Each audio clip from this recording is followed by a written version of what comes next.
Hey guys, welcome back to my channel Bansal biology. काफ़ी सारे students MSc entrance की preparation कर रहे होंगे और उसमें स्पेसिफिकली गैट बी 2024 के प्रिपरेशन ज़रूर कर रहे होंगे, क्योंकि एक बहुत अच्छा एंट्रेंस एग्जामिनेशन है, एमएससी एंट्रेंस एग्जामिनेशन है, तो इसकी तैयारी बहुत सारे स्टूडेंट्स कर रहे होंगे। तो आज हम यहाँ पर देखने वाले हैं कि अगर आप कैट बी 2024 की प्रिपरेशन स्टार्ट करने वाले हैं तो किस तरीके से आपको अपनी प्रिपरेशन करनी चाहिए। So let's get started with the lecture guys. अगर हम यहाँ पर गैट बी 2024 की प्रिपरेशन कर रहे हैं तो सबसे पहले यहाँ पर आपको आइडिया होना चाहिए रिगार्डिंग द सिलेबस, वो बहुत ज़्यादा इंपॉर्टेंट है। तो सबसे पहले तो आप यहाँ पर ये देखिए कि ये जो एग्ज़ाम होता है उसका सिलेबस क्या होता है और ये एग्ज़ाम बेसिकली है किसके लिए। अगर आप प्रिपरेशन कर रहे हैं तो ये चीज़ आपको बहुत अच्छे से पता होगी कि एक एमएससी एंट्रेंस एग्ज़ाम है। एमएससी एंट्रेंस एग्ज़ाम का मतलब है ये एक ऐसा एग्ज़ाम है जिसके थ्रू आपको एमएससी के लिए एडमिशन मिलता है। ठीक है, अब आप यहाँ पर जब प्रिपरेशन करने बैठेंगे तो सबसे पहली चीज़ आपको यहाँ पर सिलेबस के बारे में आइडिया होना चाहिए कि गैट बी का सिलेबस क्या रहता है। ये सबसे इंपॉर्टेंट चीज़ है जिसके बारे में आपको सबसे पहले पता होना चाहिए। तो गैट बी में अगर हम यहाँ पर देखें तो दो सेक्शंस होते हैं, एक होता है सेक्शन ए, एक होता है सेक्शन बी। सेक्शन ए में बेसिकली चारों सब्जेक्ट्स पूछे जाते हैं, that is maths, chemistry, physics और बायोलॉजी। मैथ्स में एक्चुअली प्रॉपर हमारी जो मैथ्स होती है वो नहीं होती है, आप ये बोल सकते हैं कि रीजनिंग टाइप मैथ्स होती है या फिर आप बोल सकते हो जनरल एप्टीट्यूड टाइप मैथ्स पूछी जाती है। और जो सेक्शन बी होता है वो टोटल बायोलॉजी के बेसिस पे होता है। जो बी सेक्शन होता है उसमें बीएससी लेवल की बायोलॉजी होती है और जो ए सेक्शन होता है इसमें आपके 12th लेवल के सारे सब्जेक्ट्स आते हैं। अगर आप चाहें तो आप यहाँ पर भी जो सिलेबस है वो देख सकते हैं किस तरीके का सिलेबस यहाँ पर रहता है। तो यहाँ पर हर एक चीज मेंशन की हुई है, जैसे कि अगर आप देख सकते हो सेक्शन ए में क्या प्रेजेंट है, 60 क्वेश्चंस होंगे, कंपलसरी क्वेश्चन है, हर एक क्वेश्चन 1 मार्क्स का होता है। फिजिक्स, केमिस्ट्री, मैथ्स और बायोलॉजी सब पढ़ना पड़ता है। सेक्शन बी की वहीं अगर हम बात करें तो सेक्शन बी किस तरीके का होता है, इसमें भी मल्टीपल चॉइस क्वेश्चंस होते हैं। सेक्शन बी जो हमारे पास है इसमें 100 क्वेश्चंस होते हैं, लेकिन 100 में से आपको करने 60 ही क्वेश्चन होते हैं। तो यहाँ पर भी आपको कितने मार्क्स के क्वेश्चंस होते हैं, 3 मार्क्स के होते हैं। सेक्शन ए जो है वो बेसिकली 1 मार्क्स का होता है, सेक्शन बी जो है वो बेसिकली 3 मार्क्स का रहता है। सेक्शन बी में आपको चॉइसेस मिलती है, सेक्शन ए में आपको कोई चॉइसेस नहीं मिलती। अब आप अपनी प्रिपरेशन की शुरुआत करने वाले हैं तो आपको यहाँ पर सिलेबस के बारे में मैंने आपको थोड़ा सा आइडिया दे दिया है। सेक्शन ए में इन्होंने स्पेसिफिकली कोई सिलेबस मेंशन नहीं करके दिया है, इन्होंने सिर्फ आपको ये बोला है कि 12वीं कक्षा तक का आपको पढ़ना है। और सेक्शन बी में इन्होंने सिलेबस बहुत अच्छे से मेंशन करके दिया है।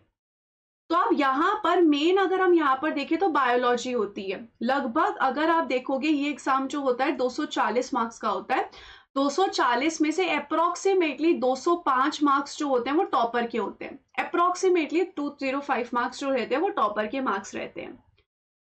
सो अब यहाँ पर अगर आपको बहुत अच्छा कॉलेज चाहिए, मतलब प्रीमियम टॉप इंस्टीट्यूट अगर आपको कॉलेज चाहिए, तो अगर आपके 170 के आसपास मार्क्स भी आते हैं तो भी आपको आराम से टॉप इंस्टीट्यूट इंडिया का मिल जाता है।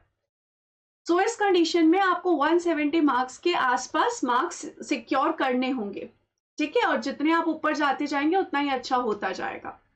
सो अब इस कंडीशन में हमें यहाँ पर ये देखना पड़ेगा कि हमें प्रिपरेशन में क्या क्या करना है। देखो, सबसे पहली बात फिजिक्स, केमिस्ट्री, मैथ्स, बायोलॉजी तो आपको ये पढ़नी पड़ेगी कहाँ तक की, 12th लेवल की। और आप ये ध्यान रखिएगा कि जो यहाँ पर गैट बी के सेक्शन ए के क्वेश्चंस होते हैं उनका बहुत ज़्यादा लेवल नहीं होता, बहुत बेसिक लेवल के क्वेश्चंस होते हैं। तो सबसे पहले तो आप यहाँ पर देख लीजिए, अगर आप एक बीएससी के स्टूडेंट होंगे तो ऑब्वियस सी बात है कि आपने अच्छे से ऑलरेडी चीज़ें देखी होंगी, आप बीएससी में बायोलॉजी आपने पढ़ी होगी। इसलिए मैं आपको कहूंगी कि आप प्रीवियस ईयर पेपर निकाल के एक बार क्वेश्चन का लेवल देखिए कि आपको क्या लग रहा है कि क्वेश्चन का लेवल क्या है। सबसे पहले आप ये देखिए।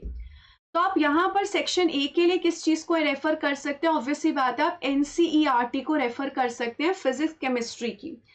मैथ्स में मैंने आपको बताई दिया, मैथ्स में बहुत सारी चीजें जो होती है वो जनरल एप्टीट्यूड या रीजनिंग के बेसिस पे होते हैं। जैसे क्वेश्चंस नहीं आते पजल टाइप ऑफ क्वेश्चंस, फिर टाइम लाइक ऑफ क्वेश्चन, या फिर अगर आप नॉर्थ में जा रहे हैं फिर आप साउथ में मूव किए, ऐसे तरीके के क्वेश्चंस भी देखे जाते हैं। और यहाँ पर जियोमेट्री, ट्रिग्नोमेट्री वैसे भी क्वेश्चंस आते हैं। तो इसके लिए आपको थोड़ी एनसीईआरटी रेफर करनी पड़ेगी, थोड़े आपको ऐसे लेक्चर्स रेफर करने पड़ेंगे जो आपको इस तरीके के ट्रिक्स सिखा दे, क्योंकि आपको यहाँ पर क्वेश्चन जल्दी सॉल्व करना है। तो रीजनिंग आपको कोई सिखा दे कि आपके जल्दी क्वेश्चंस बन जाए, ऐसी चीज आपको सीखनी पड़ेगी। तो यहाँ पर अगर हम देखें सेक्शन ए के लिए काफ़ी हद तक बाकी सब सब्जेक्ट्स के लिए NCERT is more than enough, और उसी के साथ-साथ मैथ्स के लिए आपको यहाँ पर कुछ और चीज़ें रीज़निंग वगैरह भी सीखनी पड़ेगी। तो इसके लिए मैं आपको यही सजेस्ट करूँगी कि जभी भी आप गैट-बी की प्रिपरेशन तैयार करें, शुरू करें, तो एनसीईआरटी के साथ ज़रूर शुरू करें। स्पेशली बायोलॉजी की एनसीईआरटी आप ज़रूर पढ़ें, स्पेशली आप पढ़ें, बिल्कुल पढ़ें, स्किप मत करिए। क्योंकि क्वेश्चंस बहुत ईज़ी आते हैं सेक्शन ए में, इसलिए मैं आपको ये बात भी सजेस्ट कर रही हूँ कि आप एनालिसिस ज़रूर करिएगा प्रीवियस ईयर क्वेश्चंस को। Papers are quite easy for section A. Section A काफ़ी ईज़ी रहता है। तो सेक्शन ए के साथ हम एनसीईआरटी के साथ हमारी प्रिपरेशन की शुरुआत करेंगे। अगर हम सेक्शन बी की देखें तो सेक्शन बी में मैंने जैसे कि कहा आपके सामने बहुत सारे ऑप्शंस मौजूद होते हैं। तो सेक्शन बी के केस में आप क्या कर सकते हो, पहली बात तो है कि आप 2 यूनिट्स, आप कोई 2 यूनिट सोच सकते हो जो आप स्किप करना चाहते हो। जनरली जो यूनिट स्किप बच्चों के द्वारा की जाती है वो ऐसी यूनिट्स होती है जो उन्होंने कभी पढ़ी नहीं है। फॉर एग्जाम्पल मैंने जो ज़्यादातर स्टूडेंट्स को स्किप करते हुए देखा है, वो एक तो मैंने यहाँ पर बायो प्रोसेसिंग को स्किप करते हुए स्टूडेंट्स को देखा है, एक तो मैंने देखा है कि वो बायो प्रोसेस स्किप कर देते हैं। दूसरी जो चीज़ जनरली मैं स्टूडेंट्स को देखती हूँ वो है बायो इन्फॉर्मेटिक्स का पार्ट स्किप करते हुए। ये मैं सिर्फ आपको बता रही हूँ जो मैंने जनरली स्टूडेंट्स को देखा है। अब आपके ऊपर है कि आपको क्या करना है, या आपके ऊपर हम छोड़ते हैं कि आपको कौन सी 2 यूनिट स्किप करनी है। आप चाहें तो सेक्शन बी पूरा पढ़ सकते हैं, you have that much of time कि आप सेक्शन बी को आराम से पूरा भी करके जा सकते हैं। अगर आपको बर्डन जैसा लग रहा है कि आपको फिजिक्स, केमिस्ट्री, मैथ्स, बायोलॉजी ये सब भी पढ़ना है, तो आप कोई 2 यूनिट स्किप करने का सोच सकते हैं। तो आप इनमें से देख सकते हैं कि क्या करना है, आपको कौन सी 2 यूनिट स्किप करनी है। अब जब आप प्रिपरेशन की स्टार्ट करेंगे तो आई विल रिकमेंड कि बेसिक यूनिट्स के साथ स्टार्ट करिए। बेसिक यूनिट्स जैसे कि सेल बायो के साथ आप स्टार्ट कर सकते हैं, या फिर आप बायोकेमिस्ट्री जैसी यूनिट्स के साथ स्टार्ट कर सकते हैं। रीजन बीइंग बेसिक यूनिट्स हैं, आपको बेसिक कॉन्सेप्ट समझने में हेल्प करेगी, उसी के साथ साथ सेक्शन ए में भी आपको बहुत सारी चीजें समझने में मदद करेगी। सो अगर आप चाहें आप बायोलॉजी के लिए एनसीईआरटी के साथ साथ आप डायरेक्टली अपनी इसके साथ भी तैयारी कर सकते हैं। फॉर एग्जाम्पल आप सेल बायो के साथ स्टार्ट कर सकते हैं। तो यहाँ पर इन टॉपिक्स के साथ आपको क्या करना चाहिए, स्टार्ट कर देना चाहिए। अब स्टार्ट करने के लिए आप यहाँ पर क्या कर सकते हैं, आप यहाँ पर एनसीईआरटी पढ़िए, उसी के साथ साथ यहाँ पर बहुत सारी बुक्स होती हैं मार्केट में, काफ़ी सारे कोचिंग्स की बुक्स होती है, आप उन कोचिंग्स की बुक खरीद सकते हैं, या फिर आप यहाँ पर जो स्टैंडर्ड बुक्स होती हैं वो रेफर कर सकते हैं। लेकिन जो स्टैंडर्ड बुक्स हैं वो आपका बहुत सारा टाइम ले लेगी समझने के लिए। हमारे पास इतना भी टाइम नहीं है कि हम स्टैंडर्ड बुक समझ सकें, और बीएससी के स्टूडेंट्स में टाइम भी काफ़ी लग जाएगा स्टैंडर्ड बुक को समझने के लिए। तो मैं आपको ये बोल सकती हूँ कि आप किसी कोचिंग की बुक ले लें जो कि सीएसआर वगैरह की प्रिपरेशन के लिए आती है, आप उन बुक्स को रेफर कर सकते हैं, एनसीईआरटी को पढ़ सकते हैं और थोड़ा बहुत स्टैंडर्ड बुक्स को पढ़ सकते हैं। और किसकी हेल्प ले सकते हैं, आप यूट्यूब की हेल्प ले सकते हैं। यूट्यूब पे भी आपको बहुत सारे लेक्चर्स मिल जाएंगे। यहाँ पर इन लोगों ने बहुत स्पेसिफिकली टॉपिक्स भी मेंशन कर रखे हैं कि आपको क्या पढ़ना है। जैसे कि फॉर एग्जांपल इन्होंने मेंशन कर रखा है कि बायोलॉजिकल मेम्ब्रेन पढ़ना है, उसका स्ट्रक्चर पढ़ना है, एक्शन पोटेंशियल पढ़ना है। तो इन्होंने बहुत स्पेसिफिकली सिलेबस में मेंशन कर रखा है। सो आप यहाँ पर पहली बात ये भी कर सकते हो कि अगर फिजिक्स, केमिस्ट्री, मैथ से डर लगता है तो पहले सिर्फ और सिर्फ बायोलॉजी से शुरुआत कर लीजिए। शुरुआत में सिर्फ बायोलॉजी पढ़िए, बायोलॉजी के साथ स्टार्ट करिए, बायोलॉजी के एक चैप्टर के साथ स्टार्ट करिए। फॉर एग्जाम्पल मैंने कहा कि आप सेल बायो के साथ स्टार्ट कर सकते हैं, you can start with cell bio. Reason being basic unit है, ईजी यूनिट है, बहुत आसान यूनिट है, तो आप सेल बायोलॉजी के साथ आराम से शुरुआत कर सकते हैं। सेल बायो के साथ शुरुआत करिए, क्या करिए, सबसे पहले तो एनसीईआरटी की जो सेल बायो का चैप्टर है वो पढ़ लीजिए। थोड़ा यूट्यूब का सहारा लेना पड़ेगा अगर आपको खुद से चीज़ें समझ में नहीं आ रही, और जैसा कि मैंने कहा कि किसी कोचिंग की बुक खरीद लीजिए, या फिर जो स्टैंडर्ड बुक्स होती है उन स्टैंडर्ड बुक्स को पढ़ लीजिए। स्टैंडर्ड बुक्स कौन सी होती है, सेल बायो, मॉलिक्यूलर बायोलॉजी पे, इस पे ढेर सारे वीडियोस अवेलेबल है, मैंने भी यहाँ पे अपलोड कर रखे हैं मेरे चैनल पे, आप देख सकते हैं, books to refer for CSIR NET. तो उसमें स्टैंडर्ड बुक्स की लिस्ट है, तो आप स्टैंडर्ड बुक्स भी देख सकते हैं। But once again I will say कि स्टैंडर्ड बुक को पढ़ने में बहुत टाइम जाता है, हमारे पास टाइम फिलहाल कम है। अगर आपके पास लाइक 2 साल है तो आप स्टैंडर्ड बुक्स को बहुत अच्छे से पढ़ सकते हैं, लेकिन कम टाइम है, लगभग 7-8 महीने ही है। तो मैं आपको उस कंडीशन में बोलूंगी कि आप किसी कोचिंग की बुक पढ़ लीजिए और यूट्यूब के लेक्चर्स देख लीजिए। इनफैक्ट आप चाहें तो आप मेरे साथ आके भी प्रिपरेशन कर सकते हैं। हम पूरे के पूरे गैट-बी की प्रिपरेशन करा रहे हैं बंसल बायोलॉजी ऐप पे। नीचे लिंक दिया हुआ है पिन्ड कमेंट सेक्शन में, तो आप यहाँ पर जाके हमारे साथ आके पढ़ सकते हैं। गैट-बी के लिए पूरी तरीके से इसमें प्रिपरेशन कराई जाएगी। इसके अलावा जो है मैं आपको फिर से यहाँ पर यही बताऊंगी कि आप सबसे पहले स्टार्ट कर सकते हैं सेल बायो के साथ। सेल बायो के बाद आई विल सजेस्ट कि go with molecular biology, reason being easy units है। उसके बाद आप बायोकेम पढ़ सकते हैं और बायोकेम के बाद फिर आप एक एक करके यूनिट्स डिसाइड कर सकते हैं कि आपको कौन सी पढ़नी है। वंस अगेन 2 यूनिट्स आप स्किप कर सकते हैं। 8 महीने का टाइम है, फिजिक्स केमिस्ट्री मैथ सब पढ़ना है, तो आप 2 यूनिट स्किप कर सकते हैं। अगर आप खुद से ही पढ़ रहे हैं तो फिजिक्स केमिस्ट्री मैथ्स के लिए भी मैं रिकमेंड करूंगी कि जो नीट लेवल के जो लेक्चर्स होते हैं ना, जो बहुत सारे चैनल्स पे अपलोड किए हुए हैं, तो नीट लेवल के फिजिक्स केमिस्ट्री मैथ्स के देख लीजिए।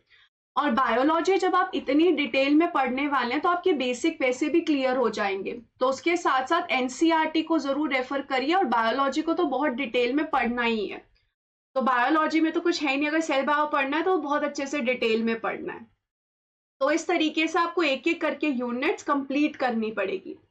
अब जब हम यूनिट्स कंप्लीट करेंगे, एक एक करके पढ़ लेंगे, इसके बाद यहाँ पे प्रश्न किसका आएगा, इसके बाद यहाँ पर आएगा क्वेश्चन प्रैक्टिस का, कि क्वेश्चन प्रैक्टिस कहाँ से करें। एक सबसे बड़ा दिक्कत वाली बात यही होती है कि क्वेश्चन प्रैक्टिस कहाँ से करें।